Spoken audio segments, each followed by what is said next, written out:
द्विगुणानि तु तद्वर्गतो दशगुणात् पदम भूपरिधिर भवेत्। जेतबळे सूर्य सिद्धांत मतरे आमे पढिथिले परिधिर मान साधन करिवार सूत्र कोन थिला? भूकर्ण नैतिला केते?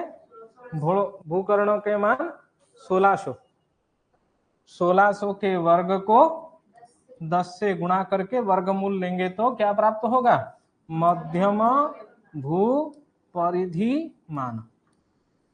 ये सूत्र पूर्व कक्षा में हम लोग पढ़े हैं। और भूकर्ण कितना था? 1600। कर्ण किसको कहते हैं? यदि ये केंद्र हो गया, केंद्र से हमारे पृष्ठ स्थान तक जो सूत्र है उसको हम लोग क्या कहेंगे? कर्ण कहेंगे। जिस तरह इसको हम लोग यदि केंद्र मानेंगे, ये भी कर्ण होगा, ये भी कर्ण होगा, ये भी कर्ण होगा। और पृथ्वी का कर्ण का मान कितना लिए हैं? 1600। लेकिन ये वर्तमान समय में 1600 योजन, ये योजनात्मक मान है। ये क्या है? योजनात्मक मान है। तो इसमें 1600 के वर्ग को 10 में गुणा करके वर्गमूल लेने से 5060 योजन व 59 योजन प्राप्त हो रहा है। 59 पॉइंट कुछ। साइंटिफिक कैलकुलेटर में भी हम लोग इसको निकाल सकते हैं। लेकिन भास्कराचार्य जो लीलावती एवं सिद्धांत शिरोमणि ग्रंथ को लिखे हैं, उन्होंने पाई के मान स्थूल और सूक्ष्म के रूप में 2 प्रकार की पाई का मान बताया। उसमें क्या कहे? ये श्लोक हर वक्त इंटरव्यू में भी पूछा जाता है, प्राय लगभग इंटरव्यू में पूछा जाता है। वो त्रैराशिक अनुपात प्राचीन ही परिधि व परिधि संबंधम व्यास, उसकी हम लोग जो कहते हैं परिधि संबंध 2πr डिवाइडेड बाई 2r, इसको क्या कहते हैं? परिधि संबंधित व्यास। अनुपात भी कहते हैं। परिधि परिधि संबंध व्यास, व्यास संबंध समम विज्ञाय तथा व्यासम द्विघ्न त्रिज्यामितम। व्यास किसको कहते हैं? द्विघ्न त्रिज्यामितम। त्रिज्या को, व्यासार्ध को 2 से गुणा करेंगे तो वो क्या प्राप्त होगा? व्यास प्राप्त होगा। इसीलिए भास्कराचार्य क्या कहे हैं ना, यदि द्विघ्न त्रिज्यामिते व्यासे परिधिमानम चक्र कला योजनम। चक्र कला मतलब एक वृत्त का कलात्मक मान जो है वो कितना है? 21,600। परिधिमानम चक्र कला योजनानि तदा भूव्यासे किम इति अनुपातेन, भूव्यासे किम इति अनुपातेनापि परिधि योजनानि प्राप्यन्ते। यथा 21,600 इंटू भूव्यास डिवाइडेड बाई 6,876। 6,876 क्यों किया? क्योंकि त्रिज्या के मान 3438 कला ग्रहण कर रहे हैं। त्रिज्या मतलब व्यासार्ध, व्यासार्ध के मान कितना ले रहे हैं? 3438 कलात्मक मान ले रहे हैं व्यासार्ध का मान। उसको 2 गुना करके 6876 उसको भाग दे रहे हैं। ये किसका मत है ना? भास्कराचार्य की मत है। अत्र हरभाज्यो हरेण अपवर्तितो, इसमें बार बार अपवर्तित करने से क्या प्राप्त होता है ना? 3834 इंटू भूव्यास। अत्र गुणस्यास्य 3834 एक स्थान करणार्थम आचार्येण वर्गोकारी, अतः भूपः वर्ग कर दिए हैं। हारभाज्य में अपवर्तित करने से क्या होगा? 3, 8, 34 प्राप्त होता है। इन 3, 8, 34 को वर्ग के रूप में लेंगे तो क्या होगा? 9, 52, 55 इंटू भूव्यास वर्ग। इसीलिए परंच स्वल्पांतरातात गुणस्थाने 10 इति गृह्यते। स्वल्पांतर होने के कारण इसी गुण के स्थान में 10 को ग्रहण कर लिए। 10 को ग्रहण करने के कारण यहाँ क्या सूत्र उत्पन्न हुई ना? 10 गुणित भूव्यास वर्ग होल रूट ओवर 10 गुणित भूव्यास वर्ग। जो श्लोक में हम लोग पढ़े हैं क्या? योजनानि शतान्यष्टो भूकर्णो द्विगुणानि तु तद्वर्गतो 10 गुणात् पदम भू परिधिर भवेत्। तद्वर्ग कस्य वर्ग ना? भूव्यासस्य वर्ग। भूव्यास यहाँ कितना ले रहे हैं ना? 1600 योजन। भूव्यास वर्ग 10 गुणात् पदम, पदम नाम वर्गमूलम, पदम नाम वर्गमूलम, पदम भू परिधिर भवेत्। ये किसका मत है ना? सूर्य सिद्धांत। सूर्यांश पूर्ण पुरुष किसको, मयो को बोलने हैं। हम लोग जब 10 का रूट ओवर निकालते हैं वो 3 पॉइंट कितना प्राप्त होता है, 10 का रूट ओवर निकाल के बताओ, रूट ओवर 10 कितना, 3.14,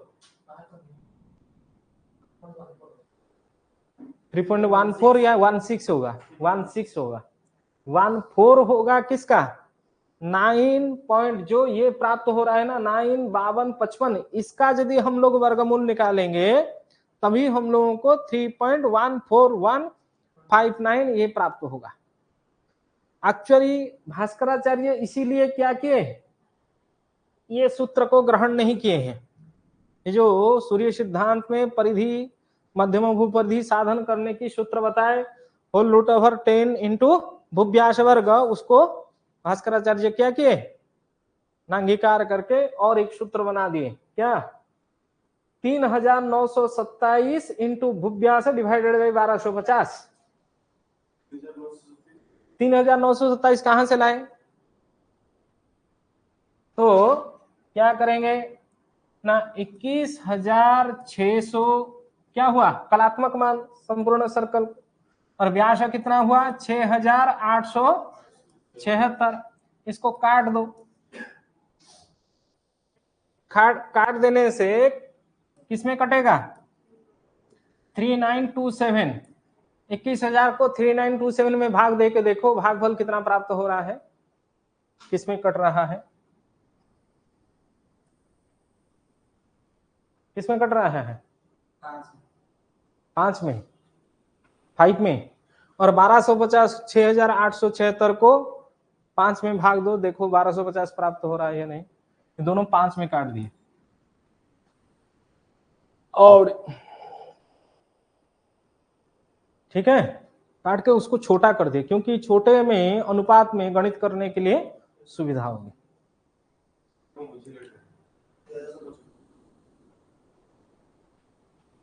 अरे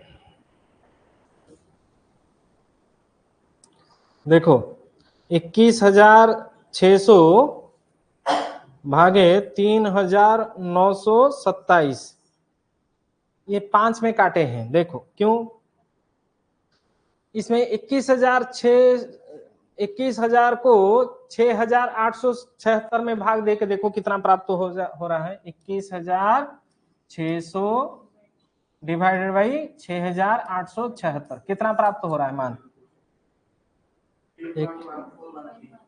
3.1413, और कुछ नहीं है, और क्या है, 1366125, बस बस। इसी प्रकार 3,927 को 1250 में भाग दे के देखो कितना प्राप्त हो रहा है,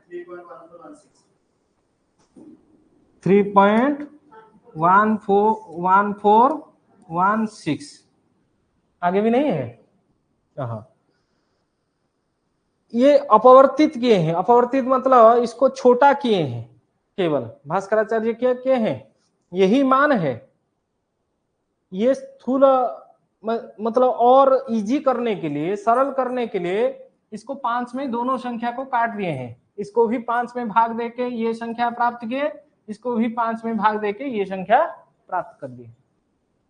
समझ रहे हो, जैसे कोई कहेगा 8 को 4 में भाग दियो, 8 को 4 में भाग देने से कितना प्राप्त होगा, 2, 4 को 2 में भाग देने से, तो हम लोग क्या किए, 8 को 2 में भाग दिए, काट दिए तो कितना प्राप्त हुआ, 4, 4 को 2 में काट दिए तो कितना प्राप्त हुआ, 2, वही बात है, समझ रहे हो। फिर से इसको और काटना है तो 2 में काट दो, 2 डिवाइडेड बाई 1 इजिकल टू अभी 2। इस प्रकार हम किसी भी भाग को सरल करने के लिए उसको पहले क्या करते हैं, काट देते हैं, वही विधि यहाँ कर दिए हैं। तो सूक्ष्म परिधि निकालने के लिए वो क्या कहे हैं, 3927 3,927 को व्यास के मान में गुणा करके 1250 में भाग देने से सूक्ष्म परिधिमान प्राप्त होता है। ये भास्कराचार्य की मत है। और स्थूल परिधिमान कैसे प्राप्त होगा ना, जैसे हम लोग आधुनिक विधि से व कक्षा में बचपन से पढ़ के आ रहे हैं, 22 विभक्त का पाई का मान कितना ले रहे हैं, 22 विभक्त का 7, उसी तरह वो लिए हैं स्थूल परिधि मतलब 22 को 22 को व्यास में गुणा करके 7 में भाग देने से प्राप्त हो। इसलिए वो एक उनका लीलावती नामक एक ग्रंथ है, लीलावती ग्रंथ में वो एक श्लोक लिखे हैं। ये श्लोक प्राय इंटरव्यू में पूछा जाता है। व्यासे भनंदाग्नि हते विभक्ते खवाण सूर्यैः परिधि सूक्ष्मः द्वाविंशतिघ्ने बृहुते थ शैलैः स्थूलो थवा शत व्यवहार योग्य। एक स्थूल परिधिमान और एक सूक्ष्म परिधिमान। सूक्ष्म परिधिमान ग्रह स्पष्ट करने के लिए हम लोगों को क्या चाहिए ना, सूक्ष्म परिधिमान चाहिए। वर्तमान ये भास्कराचार्य की जो परिधिमान है ये भी स्थूल हो गया है। ये जिसको कह रहे हैं वो सूक्ष्म है, वो भी वर्तमान समय में क्या, ये भी सूक्ष्म नहीं है। हम लोग साइंटिफिक कैलकुलेटर में पाई का मान देखेंगे तो कितना प्राप्त हो रहा है, 3.1415 589 समथिंग माने 15-20 डिजिट तक चला जाता है पाई का मान। नहीं, 3 पॉइंट के बाद 20 डिजिट तक वर्तमान पाई का मान चला जाता है।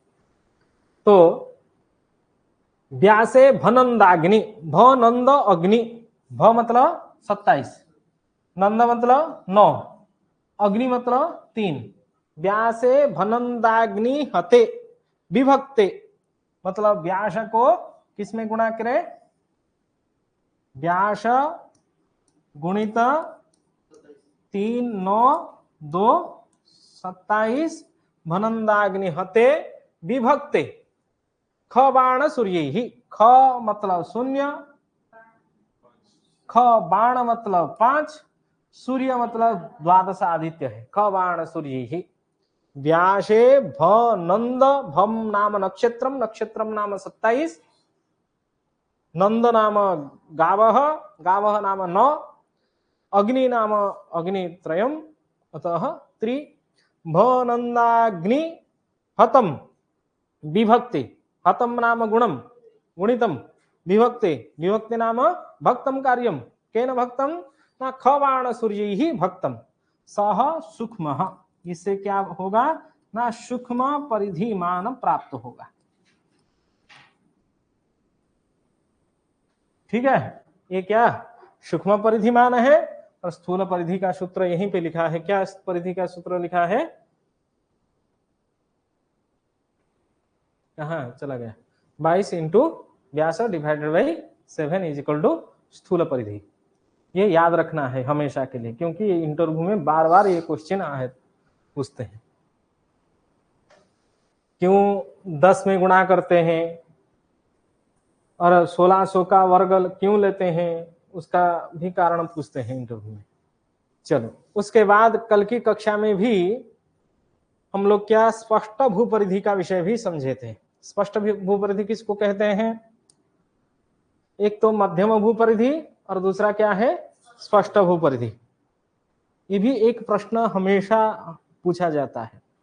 मध्यम भूपरिधि किसको कहते हैं ना, जैसे पृथ्वी का ये क्या हो गया इक्वेटर, जिसको हम लोग विषुवत वृत्त व विषुवत रेखा कहते हैं। ये इक्वेटर का जो परिधि का मान है उसको मध्यम भूपरिधि कहते हैं। विषुवत रेखा की जो परिधि का मान है वो क्या है, मध्यम भूपरिधि है। तो प्राचीन सूर्य सिद्धांत में 1600 कर्ण मान लिए हैं, 1600 योजनात्मक कर्ण मान। तो उसी के अनुरूप क्या होगा, सूर्य सिद्धांत के अनुसार क्या होगा, परिधि का मान प्राप्त होगा, जो 5060 योजन इस परिधि का मान सूर्य सिद्धांत के अनुसार हम लोगों को प्राप्त हो रहा है। लेकिन वर्तमान समय में इसको 5060 योजन नहीं है, और भी व्यासमान भी भिन्न ले रहे हैं, उससे भी सूक्ष्म प्राप्त हो रहा है। परंतु जो स्पष्ट परिधि किसको कहते हैं, जैसे ये चित्र आप लोग देखो, ये क्या हो गया, विषुवत रेखा की परिधि का मान को हम लोग क्या कहें मध्यम भूपरिधि। सूर्य सिद्धांत में सूत्र के अनुसार 1600 का वर्ग को 10 से गुणा करके वर्गमूल लेने से क्या प्राप्त हुआ ना मध्यम भूपरिधि। लेकिन स्पष्ट भूपरिधि निकालने के लिए क्या सूत्र कहते हैं, लंबज्याघ्न त्रिजीवाप्तः स्पष्ट भूपरिधि ही स्वकः, अपने अपने स्थान का स्पष्ट भूपरिधि प्राप्त होगी। जो व्यक्ति जहां निवास कर रहा है उस स्थान का परिधि का मान कितना है। जैसे कोई भारत में भुवनेश्वर में निवास कर रहा है, उसका परिधि का मान क्या होगा ना, इसी भुवनेश्वर को होते हुए जो रेखा गया है उसका परिधि का मान प्राप्त होगा। जो ऑस्ट्रेलिया में व जो रूसिया में निवास कर रहा है उसका परिधि का मान क्या होगा, छोटा होगा। जो यहाँ निवास कर रहा है उसका परिधि का मान और छोटा हो जाएगा। जो जहां निवास कर रहे हैं उसका स्पष्ट भूपरिधि क्या होगा, भिन्न भिन्न होगा। तो उसको कैसे जानेंगे ना, अक्षांश लंबांश के द्वारा। किससे जानेंगे ना, अक्षांश। ये ध्यान से समझो विषय को। किससे जानेंगे ना, अक्षांश एवं लंबांश के द्वारा इसका ज्ञान होता है, क्योंकि ये साधारण विषय है।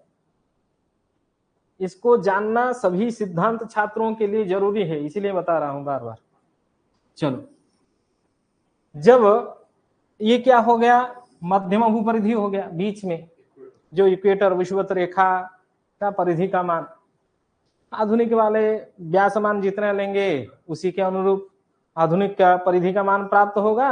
सूर्य सिद्धांत में 1600 लिए हैं तो 1600 के अनुसार परिधि का मान प्राप्त हो रहा है। लेकिन हमको क्या चाहिए ना, स्पष्ट भूपरिधि। हम जहां निवास कर रहे हैं उसी का परिधि का मान हम लोगों को चाहिए। समझ रहे हैं? तो क्या करेंगे ना, एक जानते हैं हम, जितना उत्तर गोला एवं दक्षिण गोल की चिंतन करते हैं वो विषुवत रेखा व इक्वेटर क्या करता है ना, संपूर्ण ग्लोब को व गोल को दो भाग में बांट देता है। भूगोल को दो भाग में कौन बांटता है, इक्वेटर, विषुवत रेखा। और उसी के अनुरूप हमारा विषुवत रेखा से धीरे धीरे उत्तर की ओर जाएंगे तो हमारा अक्षांश क्या होगी, बढ़ती जाएगी। और दक्षिण की तरफ आएंगे तो अक्षांश भी बढ़ेगी। तो यहाँ यदि अक्षांश 0 है, इस प्रदेश में जो निवास कर रहे हैं 10, इस प्रकार 20, इस प्रकार 30, ऐसे होके यहाँ आके कितना हो जाएगा 90। उसी प्रकार 10, 20, इस प्रकार यहाँ भी क्या होगा 90 है। मतलब विषुवत रेखा से इस तरफ भी धीरे धीरे अक्षांश क्या होती है, दूरी विषुवत रेखा से जितना प्रदेश की दूरी होगी उसको कौन से दूरी कहते हैं, उत्तर दक्षिण दूरी। उत्तर की ओर जाएंगे तो उत्तर अक्षांश, दक्षिण की ओर जाएंगे तो दक्षिण अक्षांश प्राप्त होगा। जैसे हम लोग ध्रुवोन्नति रेव अक्षांश भी परिभाषा हमारे गोलीय ज्ञान में हम लोग कहते हैं। क्या करते हैं ना, एक क्षितिज मानते हैं, क्षितिज से ऊपर जितना ध्रुव तारा ऊपर दिखाई देता है उसको हम लोग क्या कहते हैं, ये क्या हो गया, अक्षांश हो गया। इसको हम लोग समस्थान मानते हैं, समस्थान ध्रुव स्थान के अंतर को भी हम लोग क्या कहते हैं, अक्षांश कहते हैं। ठीक है। और ठीक जहां हम लोग खड़े हैं हमारे सिर के ऊपर हमारा क्या होता है, खमध्य होता है। खमध्य और ध्रुव की दूरी को क्या कहते हैं, लंबांश कहते हैं। ये विषय सरल है, सब हमेशा हम लोग पढ़ रहे हैं। लंबांश और अक्षांश, लंबांश और अक्षांश को जोड़ देंगे तो कितना होगा, 90 अंश होगा। लंबांश प्लस अक्षांश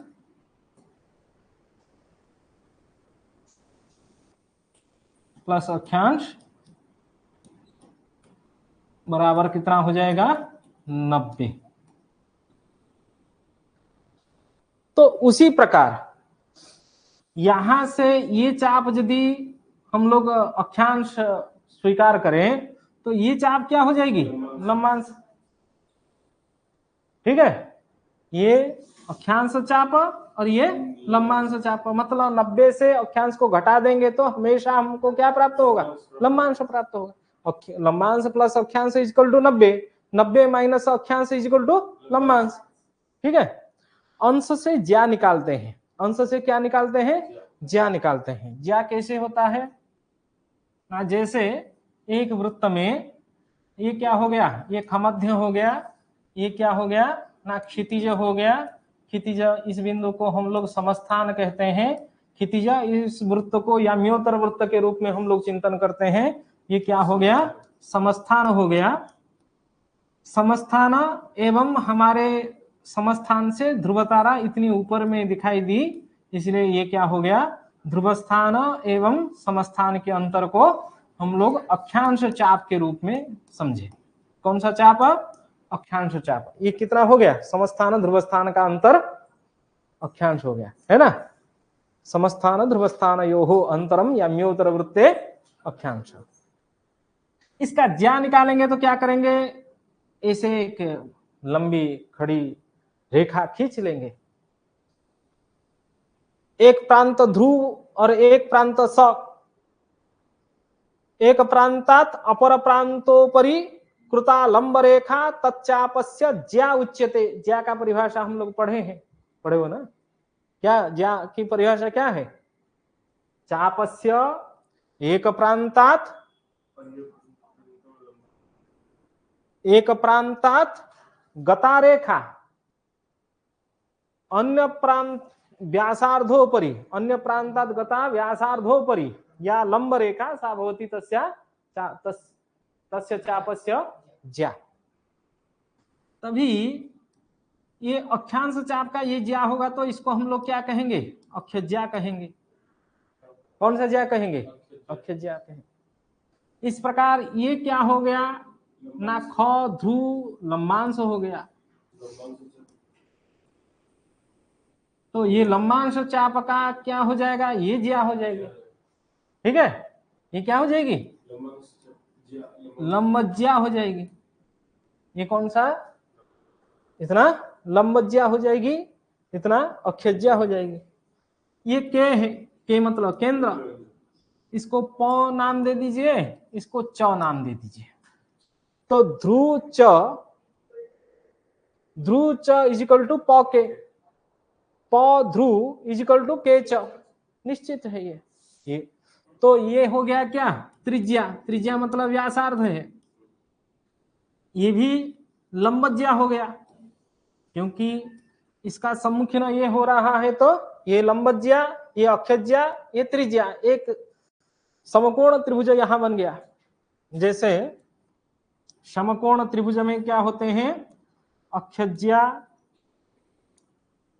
और लंबज्या और त्रिज्या।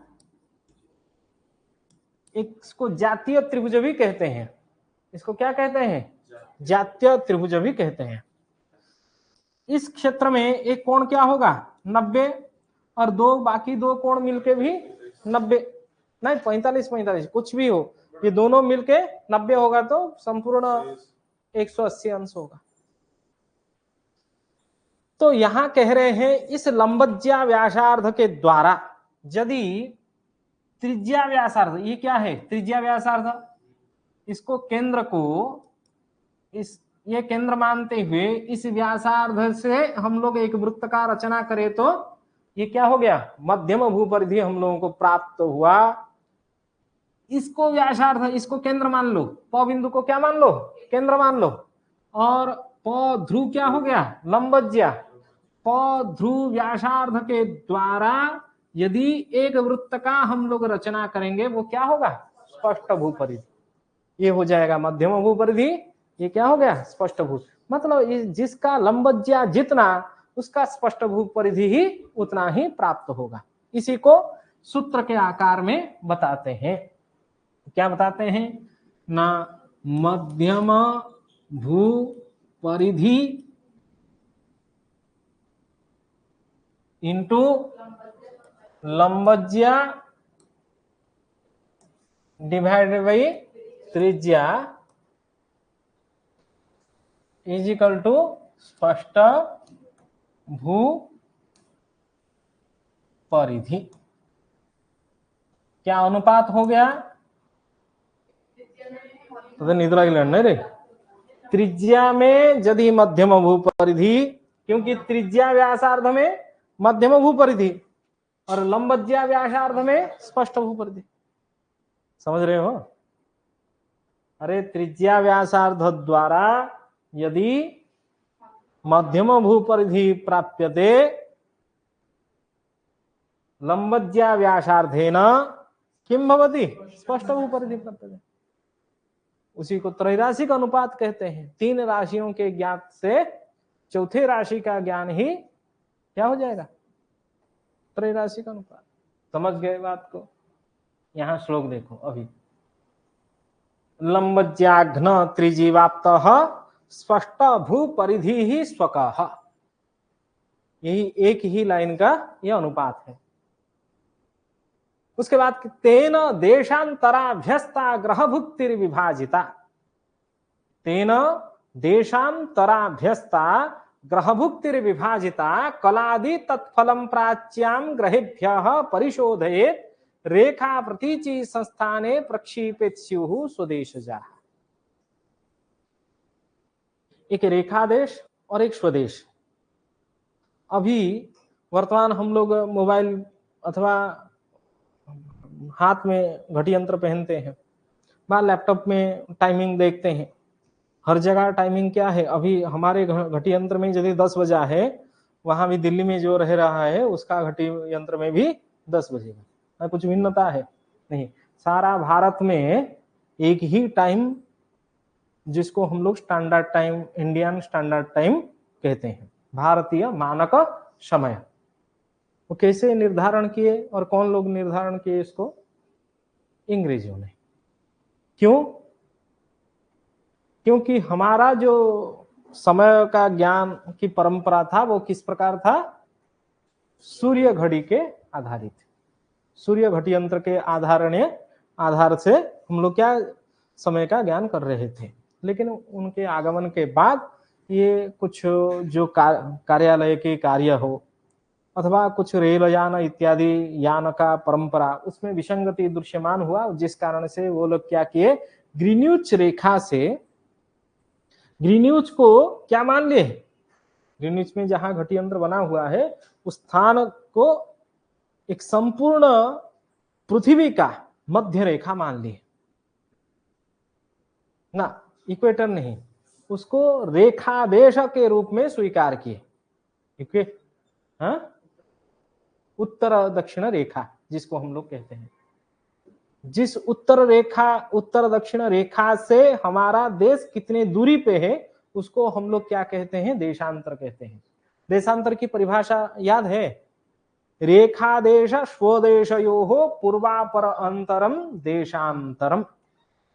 रेखा देश स्वदेशयोः पूर्वापर अंतरम देशांतरम। जैसे इसको हम लोग पृथ्वी समझे, यहाँ एक ग्रीनिच है, ये हो गया ध्रुव बिंदु, पोल, नॉर्थ पोल एवं साउथ पोल।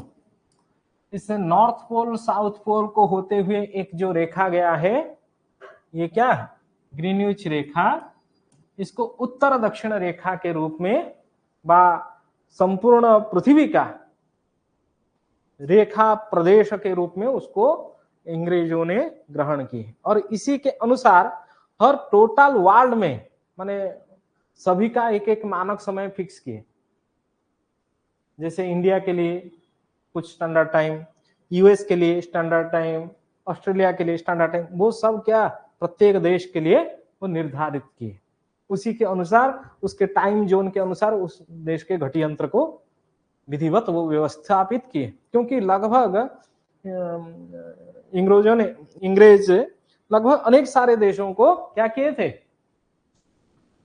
शासन कर रहे थे। उसी के कारण तो क्या है, जब हमारा भारत और हम रहे हैं पुरी में, हम कहाँ रह रहे हैं? पुरी में। तो ये पुरी को होते हुए एक इस प्रकार भी रेखा हम लोग खींच सकते हैं। इसको भी क्या कहेंगे? उत्तर दक्षिण रेखा कहेंगे। किसका? पुरी का। ये हो गया पुरी का उत्तर दक्षिण रेखा, ये हो गया ग्रीनिच का उत्तर दक्षिण रेखा। तो इस रेखा से इस रेखा की दूरी, ये पूर्व दिशा है, तो पूर्व देशांतर प्राप्त होगा। यदि कोई देश पश्चिम में है तभी ग्रीनविच रेखा से पश्चिम की ओर जो देश होगा उसका पश्चिम देशांतर प्राप्त होगा। तो इससे परिभाषा क्या ना, रेखा देश स्वदेशयोः पूर्वापर अंतरम देशांतरम। रेखा देश स्वदेशयोः पूर्वापर अंतरम देशांतरम, ये किसका मान है? वर्तमान आधुनिक के मान है, लेकिन प्राचीन में इस प्रकार की सिद्धांत नहीं था। प्राचीन जब सूर्य सिद्धांत इत्यादि ग्रंथ व सिद्धांत शिरोमणि इत्यादि ग्रंथ का प्रचलन हुआ, उसमें एक श्लोक हमेशा प्राप्त होता है, यल्लंको जैनी पुरो परिकुरु क्षेत्रादि देशात् स्पृशत। इसमें श्लोक होगा शायद, लंका उज्जैनी, हाँ इसमें सूर्य सिद्धांत में क्या कह रहे हैं, राक्षसालय देवो कह शैलयोर मध्य सूत्रगाः रोहितक अवंती च यथा सन्निहितम शरः। ये रेखा देश सूर्य सिद्धांत में ये भी है और सिद्धांत शिरोमणि में भी वैसे ही बताया जाता है, यल्लंको जैनी पुरो परिकुरु क्षेत्रादि देशात् स्पृशत। लंका, उज्जैनी, कुरुक्षेत्र इत्यादि देश को स्पर्श करता हुआ जो रेखा दोनों ध्रुव की ओर चला जाए वह क्या है? रेखा देश है। उस रेखा के ऊपर जो जो निवास कर रहे हैं उसको रेखा देश के रूप में कहते हैं। मतलब इसी में ये क्या भारत का है, भारत का चित्र है। इसमें सोच लो, यहां एक लंका, लंका मतलब रावण का पुरी, ये अक्षांश शून्य है। ये इस भूमध्य रेखा के ऊपर व इक्वेटर के ऊपर व विषुवत रेखा के ऊपर जो जो प्रदेश है उनका अक्षांश कितना है? शून्य है। तो भारत के नीचे एक लंका नामक रावण का पुरी, श्रीलंका नहीं, लंका, श्रीलंका के ठीक नीचे, श्रीलंका कितना डिग्री? लगभग 6 डिग्री श्रीलंका है, श्रीलंका से भी नीचे, 6 डिग्री से भी नीचे। श्रीलंका की स्थिति क्या है? 6 डिग्री से लेके लगभग 8 मतलब 9 डिग्री तक श्रीलंका की स्थिति है।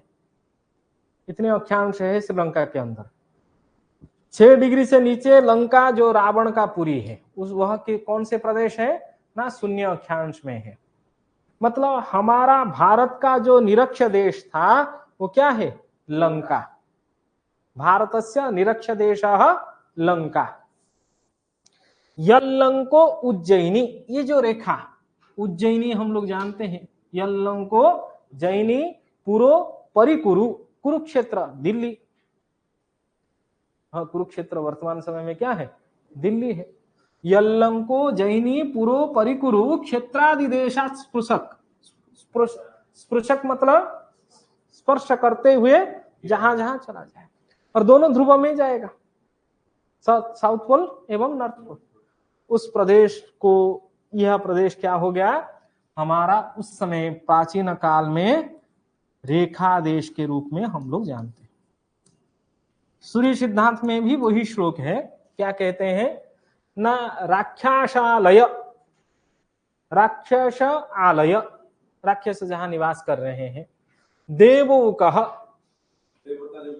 देवता जहां निवास कर रहे हैं, राक्षस नामको आलय निवास स्थानम लंका, देवानाम एव सस्थान रूपः यह शैल पर्वतः मेरुः, उत्तर मेरु दक्षिण मेरु पर्वतः, तयोर अर्थात लंका मेरु पर्वतयोः मध्य सूत्रगाः, मध्य सूत्रगाः याम्योत्तर सूत्रगताः, मध्य सूत्रगताः याम्योत्तर सूत्रगताः, ये देशाः ते रेखा देशाः विज्ञेयाः इति शेषः। कौन से देश है ना? लंका सुमेरु पर्वत द्वय अंतराल सूत्रे ये देशाः रेखा देश के ना? रोहितक, रोहितक दिल्ली का भी, रोहितक दिल्ली में एक रोहितक स्थान है ना, जो एक क्या स्टेशन है, हाँ रोहितक एक स्टेशन भी है। दिल्ली को भी प्राचीन काल में रोहितक व कुरुक्षेत्र के नाम में भी जाना जाता है। रोहितक, अवंती, अवंती मतलब उज्जैनी का दूसरा नाम, अवंती, सन्निहितम कुरुक्षेत्र चेति देशा रेखा देशाख्या, निकटवर्ती जो देश है रेखा देश के रूप में हम लोग जानते हैं। जैसे यहाँ मध्य प्रदेश के उज्जैनी और नई दिल्ली और हिमाचल प्रदेश लद्दाख, इस प्रकार जो 78 डिग्री में 78 ई जो रेखा गया है वो क्या है ना, उस समय प्राचीन काल में हमारा वह क्या था, रेखा देश था। ठीक है, तो प्राचीन काल में ये यदि रेखा देश है, उससे पूर्व पश्चिम अंतर को हम लोग क्या मानते थे, देशांतर मानते थे। लेकिन वर्तमान समय में किसको मान रहे हैं, ग्रीनविच से ही हमारे देश का दूरी पूर्वापर अंतर, क्योंकि वर्तमान समय में जो रेखांश हम लोग मोबाइल में व गूगल में सर्च करेंगे, हम लोगों को कहां से प्राप्त होगा, ग्रीनविच से प्राप्त होगा, कभी भी अवंती इत्यादि प्रदेश से प्राप्त नहीं होगा। तभी हम लोग अवंती से, उज्जैनी से रेखा देश स्वदेशयो अंतरम देशांतर ग्रंथ में पढ़ेंगे। तो क्या करेंगे उसका देशांतर निकालने के लिए ना, उज्जैनी का क्या ले जाएंगे, उज्जैनी रेखांश लेंगे सर्च करके, कहां से, हमारे गूगल से। उज्जैनी का रेखांश के बाद क्या करेंगे, पुरी का रेखांश ले जाएंगे। उज्जैनी से पुरी पूर्व में है या पश्चिम में है, पूर्व में है, तभी हम लोगों को इन दोनों की रेखांश का अंतर निकाल लेने से देशांतर हम लोगों को प्राप्त होगा। ये दोनों के रेखांश को क्या करेंगे, घटा देंगे। तो उज्जैनी का रेखांश कितना है, देखो सर्च करके देखो, पुरी का रेखांश कितना है, अरे कहते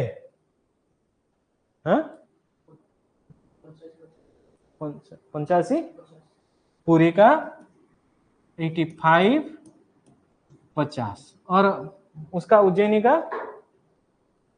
अरे देखो सर्च करो कितना, 76 अंश 30 कला।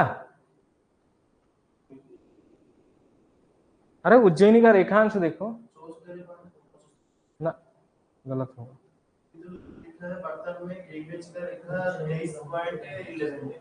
उज्जैनी का रेखांश कितना है, उज्जैनी का रेखांश कितना है निकालो।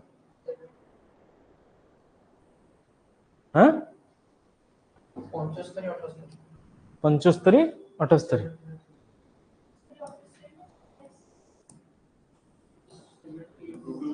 अरे 78 कला तो नहीं होगा, कलात्मक मान कितना है, हाँ 46 होगा।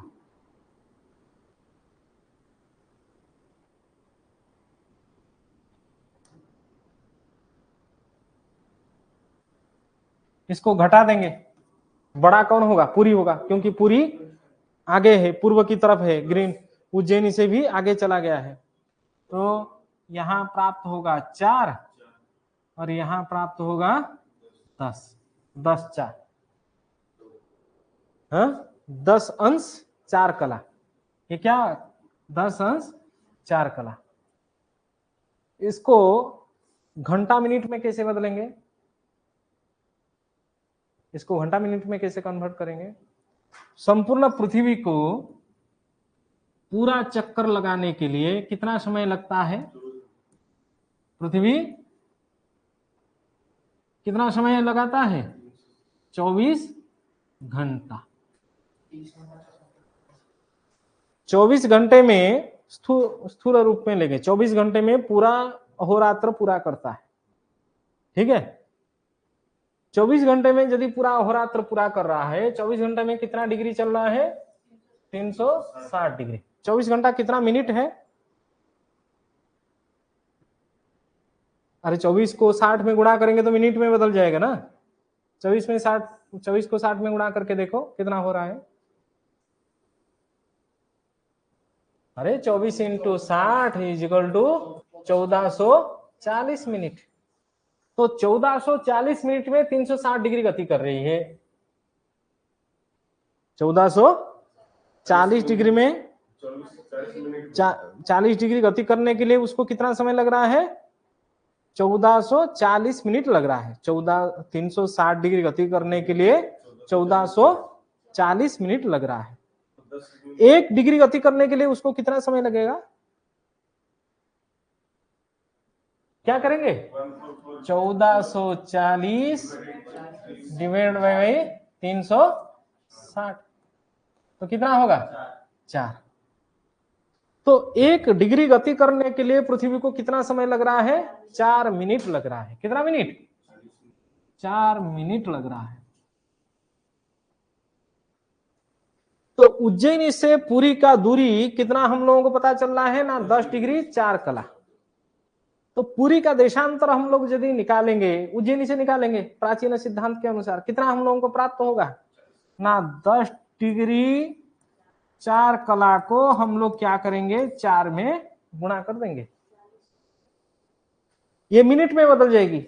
डिग्री किस में बदल जाएगी? मिनट में। तो 4 को 4 में गुणा करेंगे तो 16 और 10 को गुणा करेंगे तो 40। 40 मिनट 16 सेकंड। तो उज्जैनी से पुरी का देशांतर कितना प्राप्त हुआ ना? 40 मिनट 16 सेकंड। ये तो घंटा मिनट सेकंड में प्राप्त हो गया है। उसको कलात्मक में बदलेंगे तो कैसे करेंगे? अरे कलात्मक में बदलना है तो क्या करेंगे?